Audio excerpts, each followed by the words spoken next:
Sveiki, liūtai. Na, ši savaitė yra tokia apdovanojimo savaitė, kai ilgai dėtos pastangos duos rezultatų.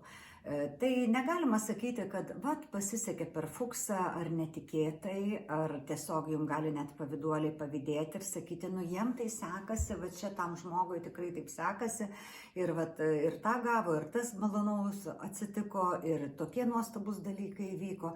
Bet iš tikrųjų čia tinka ta frazė tokia filosofinė, kai jums sako, kad Dievas jums sako, kad jeigu tau nesiseka, tu manęs neprakeikinėk, nes tai yra tavo darbų rezultatai. Jeigu tau sekasi, tu man nedėkok, nes tai yra taip pat tavo darbų rezultatų pasiekmė.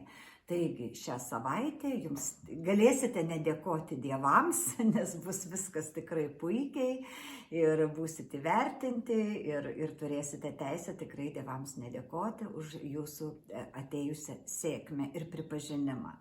Na, taip pat noriu pasakyti, kad dar bus toks kovingumas, ne karingumas, bet būtent kovingumas, aktyvumas ir galite ieškoti savo labai partnerių verslui, ar tai pavaduotoja, jeigu dirbat kažkokį tai samdomą darbą, padėjėją, ar tai tiesiog meilės kažkokio tai partnerio.